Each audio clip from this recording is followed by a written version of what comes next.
നമസ്കാരം, എല്ലാവർക്കും മലയാളി വാർത്തയിലേക്ക് സ്വാഗതം. ഗാസ സിറ്റിയിൽ ആക്രമണം കടുപ്പിച്ച ഇസ്രായേൽ സൈന്യം. ഗാസയിൽ അഭയാർത്ഥി ക്യാമ്പുകളിൽ ഭക്ഷണത്തിന് വരി നിന്നവർക്ക് നേരെ ഇസ്രായേൽ ആക്രമണം തുടരുകയാണ്. കഴിഞ്ഞ ദിവസം ഗാസയിൽ ഭക്ഷണത്തിന് കാത്തുനിന്നവർക്ക് നേരെ ഇസ്രായേൽ സേന നടത്തിയ ആക്രമണത്തിൽ 21 പേരാണ് കൊല്ലപ്പെട്ടത്. മധ്യ ഗാസയിലെ അൽ നുസ്രത്ത് അഭയാർത്ഥി ക്യാമ്പിൽ ഭക്ഷണത്തിന് വരിനിന്ന ജനക്കൂട്ടത്തിന് നേരെയാണ് ഇസ്രായേൽ ആക്രമണം നടത്തിയത്. ബുധനാഴ്ച വൈകിട്ടും ഗാസ സിറ്റിയിൽ ഭക്ഷണത്തിന് കാത്തുനിന്ന ജനക്കൂട്ടത്തിന് നേരെ നടത്തിയ വെടിവെപ്പിൽ 6 പേരാണ് കൊല്ലപ്പെട്ടത്. 83 പേർക്ക് പരിക്കേൽക്കുകയും ചെയ്തിരുന്നു. രാത്രി ഗാസയിലെ കുവൈറ്റ് റൗണ്ട് എബൌട്ടിൽ ഭക്ഷണത്തിന് കാത്തുനിന്ന താമസക്കാർക്ക് നേരെയാണ് ഇസ്രായേൽ സൈന്യം ഹെലികോപ്റ്ററിൽ നിന്ന് വെടിയുതിർത്തത്. ദുരിതപൂർണമായ സാഹചര്യത്തിലാണ് ഗാസയിലെ റമദാൻ വ്രതാനുഷ്ഠാനം.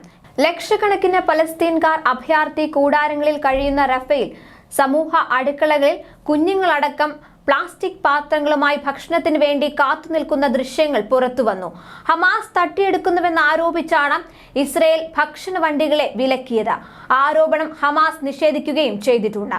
കഴിഞ്ഞ 24 മണിക്കൂറിനിടെ ഇസ്രായേൽ ആക്രമണങ്ങളിൽ 69 പലസ്തീൻകാരാണ് കൊല്ലപ്പെട്ടത്. 110 പേർക്ക് പരിക്കേൽക്കുകയും ചെയ്തു. യുദ്ധം 6ാം മാസത്തിലെത്തി നിൽക്കവേ UN കണക്ക് പ്രകാരം ഗാസയിൽ 5.67 ലക്ഷം ജനങ്ങൾ പട്ടിണിയിലാണ്. ഇതുവരെ ഇസ്രായേൽ ആക്രമണങ്ങളിൽ 31,341 പലസ്തീൻകാരാണ് കൊല്ലപ്പെട്ടത്. 73,134 പേർക്ക് പരിക്കേൽക്കുകയും ചെയ്തിട്ടുണ്ട്.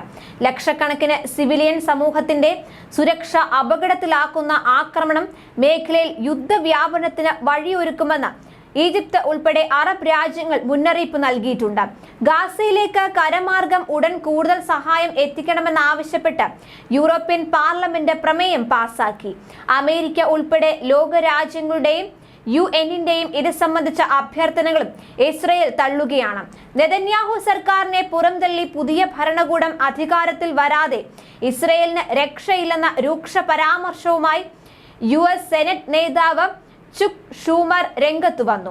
അമേരിക്കയുടെ ഭാഗത്തു നിന്നുള്ള ഇത്തരം പ്രകോപന പ്രസ്താവനകൾ അംഗീകരിക്കാനാകില്ലെന്ന് ഇസ്രയേലിലെ ലിക്വിഡ് പാർട്ടി പ്രതികരിച്ചു. അതിനിടെ കരമാർഗം ദുരിതാശ്വാസം എത്തിക്കുന്നതിനെതിരെ ഇസ്രായേൽ വിലക്ക് തുടരുന്ന സാഹചര്യത്തിൽ കപ്പൽ വഴി ഭക്ഷ്യവസ്തുക്കൾ എത്തിക്കാൻ US-UAE ദൗത്യം ആരംഭിച്ചു. ഇതിനായി ഗാസ തീരത്ത് താൽക്കാലിക ജെട്ടി നിർമ്മാണം പുരോഗമിക്കുകയാണ്. ദിവസം 2 നേരം ഭക്ഷണം നൽകുന്ന പദ്ധതിയാണിത്.